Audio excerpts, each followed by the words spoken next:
నమస్తే, welcome to nationalist hub. Karnataka deputy CM DK Shivakumar తాజాగా అసెంబ్లీలోనే ఆర్ఎస్ఎస్ గీతాన్ని ఆలపించడం అనేది కర్ణాటక కాంగ్రెస్లో ఒక కుదుపులాగా మారింది. అతనిపై సొంత పార్టీ నేతలే విమర్శలు గుప్పిస్తున్నారు. అతను క్షమాపణ చెప్పాలంటూ డిమాండ్ చేస్తున్నారు, పట్టుబడుతున్నారు. అయితే గత సంవత్సరం నుంచి ఇంకా అంతకు ముందు నుంచి కూడా డికే శివకుమార్ పైన అంటే తనకు సీఎం పీఠాన్ని, సీఎం పదవిని ఇవ్వనందుకు అసంతృప్తిగా ఉన్నారనేది బహిరంగ సత్యమే.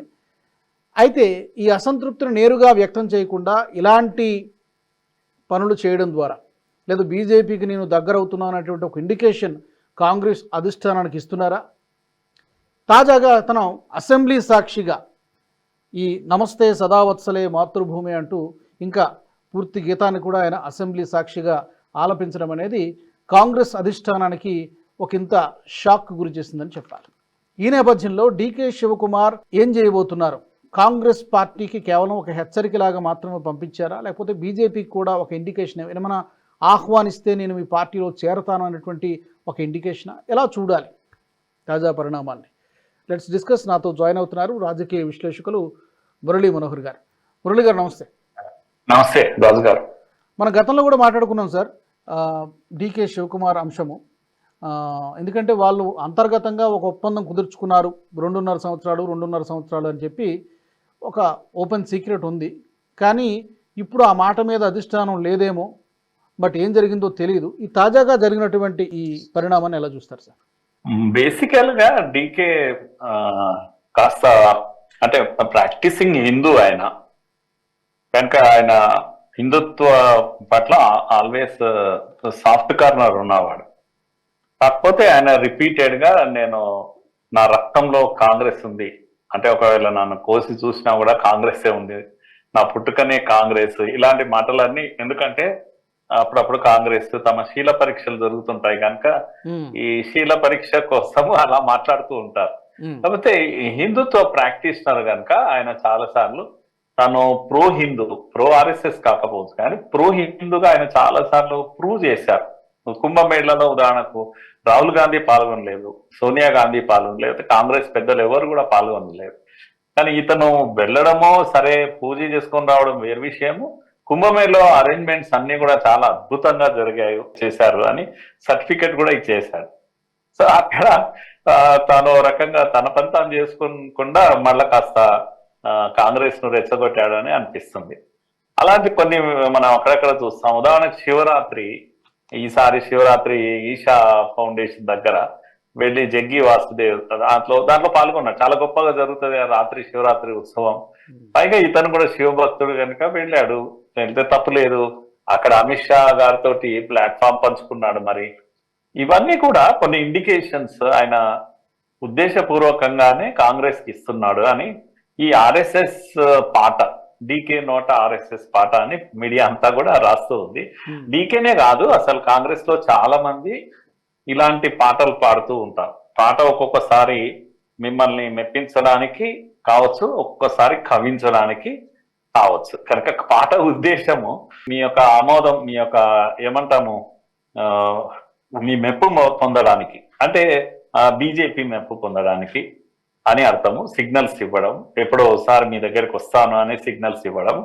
రెండో వైపు రెచ్చగొట్టడానికి కాంగ్రెస్ మీరేమైనా అటు ఇటు చేశారంటే బిడ్డ చూడండి, ఇక నేను నాదేందో నేను చూసుకుంటాను, నా దారి అని చక్కగా ఇలాంటి ఏమంటాము పొలిటికల్ ఇది టాలెంట్ బాగా డీకేకు ఉన్నటువంటి మాట నిజం. మీరు చూడండి ఆ హావభావాలు చూడండి, అసెంబ్లీలో ఆయన పాడిన తీరు, ఇది కూడా నవ్వుతూ చక్కగా ఒక్కొక్క లైన్ గుర్తు చేసుకుంటూ పాడే ప్రయత్నం చేశారు. అక్కడ బీజేపీ వాళ్ళేమో చప్పట్లు కొడుతున్నారు, వీళ్ళేమో కంగుదిని చూస్తున్నారు. ఇదంతా జరిగింది. మీరు ఒకప్పుడు నిక్కరేసుకున్న వాళ్ళేనంట కదా అని ఎవరో కామెంట్ చేయడం. లేదు నేను కూడా ఆర్ఎస్ఎస్ నిక్కరేసుకోలేదు, శాఖ లేదు, నా స్కూల్ వేరే, నేను ఆర్ఎస్ఎస్ స్కూల్లో కూడా చదువుకోలేదు. కాకపోతే ఆర్ఎస్ఎస్ స్కూల్లో ఏం చెప్తారో నాకు తెలుసు, నేను పరిశోధన చేశాను కనుక నాకు ఎంత తెలుసు అంటే చివరకు ఆర్ఎస్ఎస్ ను కూడా నేను రీసెర్చ్ చేశాను అని నమస్తే సదావత్సలే అని అందుకున్నాడు ఆయన. కేవలం ఒక లైన్ తో సరిపెట్టలేదు, ఒక లైన్ తో సరిపెట్టలేదు, లేదు, దాదాపుగా 3 లైన్లు పాడాడు బాగానే. ఉమ్, కనుక ఆయనకు కొంత నేర్చుకున్నట్టున్నాడు, బట్టి నేర్చుకున్నట్టున్నాడు ఎప్పుడో ఒకసారి. అయితే ఇది ఒక ప్లాన్ గా ఇలాంటి డైలాగ్స్ కానీ ఇలాంటి ఆ పాటలు పాడడం కానీ, ఇది 2 వైపులా పదునున్న కత్తి ఇది. అవును. కనుక అటు బీజేపీకి ఒక సంకేతం ఇచ్చాడు, ఇక్కడ కాంగ్రెస్ 2.5 years వాళ్ళ అగ్రిమెంట్ ఉంది. ముఖ్యమంత్రి చాలా కష్టపడి పార్టీని పవర్ లోకి తెచ్చాడు. రాష్ట్రం అంతా ప్రజలు కూడా అంటారు డీకే శ్రమ వల్ల వచ్చింది అని. కానీ కొట్టుకుపోయాడు సిద్దిరామయ్య, సీఎం పదవి కొట్టుకుపోయాడు. కనుక క్యాడర్ అంతా ఏం చెప్తారంటే, ఏం కాదు మా సార్ 2.5 years లో మళ్ళీ సిద్దిరామయ్య ఇంటికి వెళ్తాడు, వస్తారని చెప్తున్నారు. అది ఈ ఇన్ఛార్జ్ ఎవరైతే రణదీప్ సుర్జేవాలా ఉన్నారో ఈ మధ్యలో వచ్చేసి no nothing, no such change అని చెప్పేసి, అంటే ముఖ్యమంత్రి మార్చే ఉద్దేశం లేదని చాలా స్పష్టంగానే చెప్పేశారు. దాంతో ఒక రకమైన ఫ్రస్ట్రేషన్ క్యాడర్ లో కూడా, ఆయన ఫాలో అయ్యే క్యాడర్ చాలా ఎక్కువ ఉంటుంది కనుక వాళ్ళంతా ఇది చేశారు, వాళ్ళని సంతృప్తి పరచాలి తను. కనుక ఈ పాట అందుకున్నాడు. దీని ఇంటర్ప్రిటేషన్స్ మనము రకరకాలుగా చేయొచ్చు. అయితే ఈయనొక్కడే కాదు, చాలా మంది కాంగ్రెస్ లో అట్లా ఉన్నారు. కాంగ్రెస్ లోనే కాదు, ఆర్ఎస్ఎస్ మూలాలు ఉండి ఆర్ఎస్ఎస్ ను గురించి తెలిసిన వాళ్ళు, శాఖలో పాల్గొన్న వాళ్ళు అప్పుడప్పుడు గుర్తు చేసుకుంటారు, చిన్నప్పుడు శాఖకి వెళ్ళాము అని. కాంగ్రెస్ లో ఉండేవాళ్ళు, టిఆర్ఎస్ లో ఉండేవాళ్ళు, టీడీపీలో కూడా చాలా మంది ఉండేవాళ్ళు. అంతెందుకు రేవంత్ రెడ్డి అప్పుడప్పుడు చెప్తుంటాడు కదా, అది ఎందుకు చెప్తాడో తెలియదు కానీ, నా స్కూలు ఏబీవీపీ కాలేజ్ ఇది చెప్పేసి తెలుగుదేశం, ఉద్యోగం ఏమో ఇది, ఏబీవీపీ ఆర్ఎస్ఎస్, ఇదంతా చెప్పడం ఏంది అంటే ఎందుకైనా మంచిది అని చెప్తుంటారేమో. ఎప్పుడైనా అవసరం వస్తే ఇక్కడ మనకు ప్లేస్ దొరుకుతుంది అని చెప్తుంటారు, ఖర్చు వేసుకున్నట్టు. ఇలా చాలా మంది ఉన్నారు. కానీ మనము ఒక్క విషయం మర్చిపోరాదు, ఆర్ఎస్ఎస్ అనేది ఈ మధ్య కాలంలో ముఖ్యంగా రాహుల్ పీరియడ్ లో దీన్ని ఒక బూచిగా చేసి, ఇదొక పెద్ద మతతత్వ సంస్థ కనుక ముస్లింలను ఏదో ఊచకోతకు వస్తుంది అన్నటువంటి ప్రజెంటేషన్స్ ఇవన్నీ కూడా రాహుల్ గాంధీ పీరియడ్ లో కంప్లీట్ గా రాహుల్ గాంధీ లెఫ్ట్ వింగ్ ఎక్స్ట్రీమిస్ట్లతో ఆయనకు సంబంధాలు ఏర్పడ్డాయి. ఆయనే ఒక లెఫ్టిస్ట్ గా మారిపోయాడు కంప్లీట్ గా. అర్బన్ నక్సలైట్ యొక్క భాషను మొత్తం ఈ రోజు రాహుల్ గాంధీ మాట్లాడుతున్నారు. దాంతో ఏమవుతుందంటే క్యాడర్ లో చాలా మంది, చాలా పెద్ద పార్టీ కనుక దేశభక్తులైనటువంటి కార్యకర్తలు చాలా మంది ఉన్నారు కాంగ్రెస్. ఇది జాతీయవాద సంస్థ, ఇది కమ్యూనిస్ట్ సంస్థ కాదు, ఇది జాతీయవాద సంస్థ. మొదటి నుంచి పెద్ద పెద్ద స్టాల్వార్డ్స్ దీంట్లో పనిచేశారు. అంతెందుకు ఈ మధ్య కాలంలో కదండి మనము ఎవరు ప్రణబ్ ముఖర్జీ నాగ్పూర్ వచ్చింది కనుక, నాగ్పూర్ ఏది ఆర్ఎస్ఎస్ యొక్క హెడ్ క్వార్టర్స్ ఇన్విటేషన్ ఇస్తే వచ్చారు. ప్రణబ్ ముఖర్జీ ఎందుకు వచ్చారు? ఎందుకంటే ప్రణబ్ ముఖర్జీ గొప్ప దేశభక్తుడు, ఆయన పచ్చి కాంగ్రెస్ వాది అంటే ఎనిమీస్ ఆఫ్ ది నేషన్ ఏం కాదు. వాళ్ళంతా ప్రో ఇండియా, ప్రో భారత్, ఆ విధంగా జాతీయ భావాలు ఉన్నటువంటి సర్దార్ వల్లభాయ్ పటేల్, గాంధీ, వీళ్ళంతా జాతీయవాదులు కాదా ఏంది? అంటే అలాంటి గొప్ప జాతీయవాదులు కాంగ్రెస్ లో అలా పాతతరం వాళ్ళు, అందుకే ప్రణబ్ ముఖర్జీ అలా వచ్చారు.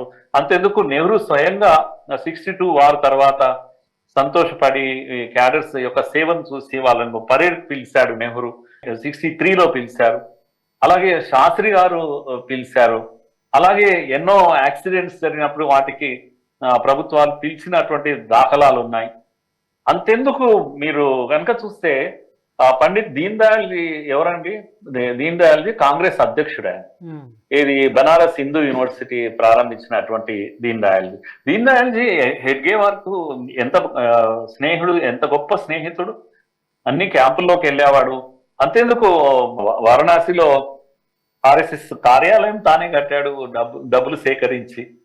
సో ఆర్ఎస్ఎస్ ను ఏ రోజు కూడా పూర్వీకులు, ముఖ్యంగా స్వాతంత్రం తొలినాళ్ళల్లో ఏ రోజు కూడా ఆర్ఎస్ఎస్ ను ఎనిమిగా ఏం భావించలేదు. నెహ్రూ కొంత మ్యానిపులేట్ చేశాడు గాంధీ హత్య తర్వాత, ఇలా జరిగాయి. కానీ 3000 మంది ఆర్ఎస్ఎస్ వాలంటీర్స్ 63 పరేడ్ లో పాల్గొన్నారు కదా, మరి దానికి వీళ్ళు జవాబు ఏం చెప్తారు?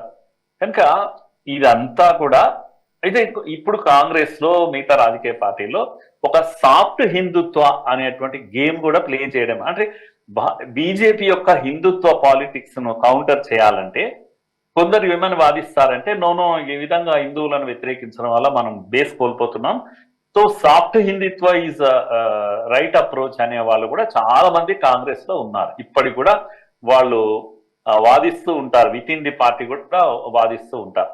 అంతెందుకు వీళ్ళ యొక్క అలైడ్ పార్టీస్, ఈవెన్ కేజ్రీవాల్ కూడా జై హనుమాన్ అనేవాడు, హనుమాన్ పూజలు చేయించేవాడు. అఖిలేష్ కూడా అప్పుడప్పుడు ఉత్తరప్రదేశ్ లో ఇటువంటి గేమ్ ఆడుతూ ఉంటాడు, విష్ణు ఆలయం నేనే కట్టిస్తాను, ఎవరు కట్టించాల్సిన పని లేదు. ఇలాంటి సాఫ్ట్ హిందుత్వ పాలిటిక్స్ ఈ దేశంలో చాలా మంది, ఈవెన్ మన కేసీఆర్ కూడా పెద్ద పెద్ద హోమాలు యజ్ఞాలు ఇవన్నీ చేసినటువంటి ఇది కనపడుతుంది. కనుక దీన్ని మనం ఎలా చూస్తాము అని అంటే పాలిటిక్స్, కంప్లీట్ గా పాలిటిక్స్. ఆయన ఆ యొక్క గీతాన్ని విశ్వసించి ఆ గీతం పైన ఒక ఏమంటాం భక్తితో పాడింది ఏం కాదు. అసెంబ్లీలో పాడాడంటేనే రాజకీయం అని, పాలిటిక్స్ కు వాడుకుంటున్నాడు అతను. ఎవరికి ఇవ్వాల్సిన మెసేజ్ వాళ్ళకి ఇస్తున్నారు. ఒకటి కాంగ్రెస్ అధిష్టానానికి ఒక శుతిమెత్తని హెచ్చరిక, మరొక వైపు బీజేపీ అధిష్టానానికి కూడా మీరు ఒకవేళ ఆహ్వానిస్తే వస్తాను అన్నట్టుగా బహుశా ఆ ఇండికేషన్ కూడా కావచ్చు. రెండు విధాలుగా అర్థం చేసుకోవచ్చు. అంతే ఉండొచ్చు. జ్యోతిరాదిత్య, నేను మరో జ్యోతిరాదిత్య అవుతాను చూడండి అని చెప్పినట్టు సింపుల్ గా చెప్పాలంటే. లేకపోతే సచిన్ పైలట్ అంటే సక్సెస్ కాలేదు అనుకోండి, ఆయన కూడా ట్రై చేశారు, కానీ జ్యోతిరాదిత్య అయితే వచ్చేసారు. అలాంటి వాళ్ళు ఎంతో మంది కాంగ్రెస్ నుంచి వచ్చేసారు కదా. అలాంటి ఒక మెసేజ్ మాత్రం చాలా క్లియర్ గా ఇస్తున్నాడు, కాంగ్రెస్ ను బెదిరిస్తున్నాడు, బ్లాక్మెయిల్ చేస్తున్నాడు. కనుక నేనేమంటున్నానంటే ఈ మధ్య కాలంలో నా రక్తంలో కాంగ్రెస్ అని, నా ఇదేదో కాంగ్రెస్, అప్పుడప్పుడు శీల పరీక్ష. అందుకే నాకు అనిపిస్తుంది అసలు నీ రక్తంలో ఏ పార్టీ ఉంది అని చెప్పడానికి ఏదైనా డిఎన్ఏ టెస్ట్ ఉంటే బాగుంటదేమో అని. అప్పుడప్పుడు తల్లిదండ్రులు ఇతను తండ్రేనా కాదా అని ఎట్లయితే డిఎన్ఏ టెస్ట్ చేయాలి, లేకపోతే దాన్ని ఏమంటారు కదా లై డిటెక్టర్, మీరు దానికి గురి చేసి ఇతడు నిజంగా ఒరిజినల్ గా మనసులో ఏ పార్టీ ఉంది అని తెలుసుకోవడానికి ఏదైనా ఒక యంత్రం ఉంటే బాగుండేది. అంటే బయటికి చెప్తున్నా లోపల ఏ పార్టీ ఉంది అని చెప్పడానికి. కానీ నాకు అప్పుడప్పుడు ఫన్నీగా అనిపిస్తుంది, బ్లడ్ టెస్ట్ చేస్తే ఇతని బ్లడ్ లో ఏ పార్టీ ఉంది, ఎలాంటి ఆలోచనలు ఉన్నాయి అని తెలిస్తే బాగుంటుంది. ఎందుకంటే వాళ్ళే చెప్పుకుంటారు నా బ్లడ్ లో కాంగ్రెస్ ఉంది, నేను పుట్టుకతోనే కాంగ్రెస్ మనిషిని, నేను పుట్టుకతోనే ఆర్ఎస్ఎస్ వాడిని. ఇలాంటి మాటలన్నీ రాజకీయ నాయకులు మాడే ఒక గేమ్ ఇదంతా కూడా, పెదాలతో ఆడేటువంటి ఈ పదాల ఖేలి ఇది. అంతే తప్పితే దాని పెద్దగా మనం ఎవరం కూడా సీరియస్ గా తీసుకోవాల్సినటువంటి విషయం కాదు. కానీ అందరిలో తప్పకుండా ఆర్ఎస్ఎస్ పట్ల మంచి అభిప్రాయమే ఉంది అని గట్టిగా చెప్పొచ్చు. పైకి ఏది మాట్లాడినా కూడా ఆర్ఎస్ఎస్ ను దేశద్రోహం అని, ఆర్ఎస్ఎస్ మతతత్వం ఇవన్నీ మాట్లాడేది కేవలం పాలిటిక్స్ కొరకు మాట్లాడతారు, ముస్లింలను ప్లీజ్ చేయడానికి మాట్లాడుతుంటారు. ఎన్ని మాట్లాడినా ఒకటి మాత్రము 100% మనం చెప్పొచ్చు, అంటే వీళ్ళందరిలో వాళ్ళ గుండెల్లో ఆర్ఎస్ఎస్ ఉంది, ఆర్ఎస్ఎస్ పట్ల భక్తి ఉంది. మీరు పక్కకు వచ్చినప్పుడు ఆఫ్ ది రికార్డ్ ఏం చెప్తారంటే ఆర్ఎస్ఎస్ లేకుంటే ఈ దేశం ఉండేది కాదండి, చాలా మేలే. సార్ ఫైనల్ గా ఇప్పుడు కర్ణాటక కాంగ్రెస్ లో కొంతమంది సీనియర్ లీడర్స్ కూడా బీకే హరిప్రసాద్ లాంటి వాళ్ళు డీకే శివకుమార్ని తప్పుపడుతున్నారు. మీరు ఒక సిటిజన్ ఆఫ్ కర్ణాటక అయ్యుండి ఇలా పాడినా మాకు అభ్యంతరం లేదు, కానీ మీరు కేపీసీసీ ప్రెసిడెంట్ అయ్యుండి, స్టేట్ ప్రెసిడెంట్ అయ్యుండి, డిప్యూటీ సీఎం అయ్యుండి, అందులోనూ ఒక అసెంబ్లీ సాక్షిగా ఆర్ఎస్ఎస్ గీతం పాడడం అనేది నిజంగా ఇది క్షమించరాని నేరం, పార్టీ నియమావళిని కూడా ఉల్లంఘించినట్టే, మీరు క్షమాపణ చెప్పాలంటూ మరికొంతమంది ఒకరిద్దరు అక్కడ లోకల్ లీడర్స్ డీకే శివకుమార్ పైన విమర్శలు గుప్పిస్తున్నారు. బహుశా ఈ అటెన్షన్, ఈ చర్చ జరగడం కోసమే అతను అసెంబ్లీలో పాడినట్టుగా కనిపిస్తోంది. ఎట్లా చూడొచ్చు sir? Hariprasad hard core enemy of RSS కదా. ఆయన ఈ మధ్యనే గట్టి మాటలు ఏదో మాట్లాడారు, లష్కర్ ఏ తోయిబా లేకపోతే అలాంటి టెర్రరిస్ట్ ఆర్గనైజేషన్ లాంటిది ఆర్ఎస్ఎస్ అనేటువంటి మాటలు కూడా ఆయన గాంధీజీ ప్రస్తావన తీసుకొచ్చారు. గాంధీజీని చంపించింది ఆర్ఎస్ఎస్ అంటూ ఆయన ఆ కారణాన్ని కూడా చెబుతూ, అలాంటి ఆర్ఎస్ఎస్ గీతాలాపన ఎట్లా చేస్తామంటూ ఆర్ఎస్ఎస్ ని ఒక విధంగా నెగిటివ్ గా పోర్ట్రే చేసే ప్రయత్నం చేస్తున్నాడు అతను. అంటే విత్ ఇన్ ది కాంగ్రెస్ ఈ పోటీలు ఉన్నాయి. అది అందుకే అన్నంగా శీల పరీక్ష, నేను హార్డ్ కోర్ కాంగ్రెస్, నేను హార్డ్ కోర్ కాంగ్రెస్, నువ్వు దొంగ కాంగ్రెస్ అని చెప్పడానికి ఇవన్నీ చెప్తూ ఉంటారు. ఆర్ఎస్ఎస్ ని తిడితే ఈయన పతివ్రత అయిపోతాడు, కాంగ్రెస్ లో పతివ్రత అయిపోతాడు ఈయన తిట్టడం కారణంగా. కనుక హరిప్రసాద్ అయితే వీళ్ళు ఎవరికి కమిట్మెంట్ ఏం లేదు. ఆర్ఎస్ఎస్ ఒక డట్టి, నిజంగా వాళ్ళు అసహించుకుంటారు, మనసులో అసహించుకుంటారు అని మాత్రం చెప్పలేదు. పైకి మాట్లాడే మాటలే తప్పితే మనసులో మాత్రం చాలా గౌరవం ఉంటుంది.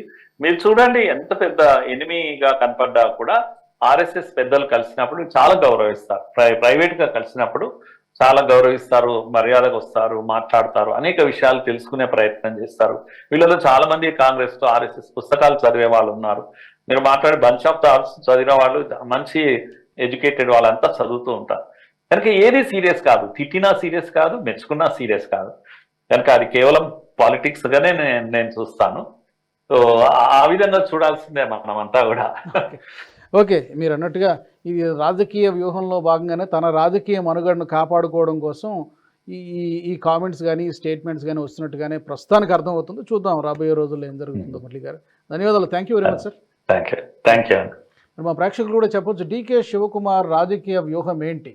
తాజాగా ఆర్ఎస్ఎస్ పాట అతని నోటి నుంచి రావడం అనేది, గతంలో కూడా కాస్త నేను కూడా హిందువునని చెప్పేటువంటి ప్రయత్నం చేయడం, ఇవన్నీ కూడా దేనికి సంకేతం? కాంగ్రెస్ అధిష్టానానికి ఒక హెచ్చరికనా, లేకపోతే బీజేపీలోకి నేను ఆహ్వానిస్తే వస్తానని చెప్పేటువంటి ప్రయత్నం? మీరు ఎలా చూస్తున్నారు, ఏమనుకుంటున్నారు? తప్పకుండా కామెంట్ సెక్షన్లో మాకు తెలియజేయండి. అలాగే నేషనలిస్ట్ హబ్ నుంచి, మా గ్రూప్ ఆఫ్ ఛానల్స్ నుంచి ఎలాంటి అంశాలను కోరుకుంటున్నారో కూడా మీరు తప్పకుండా మీరు కామెంట్స్ ద్వారా మాకు చెప్పొచ్చు.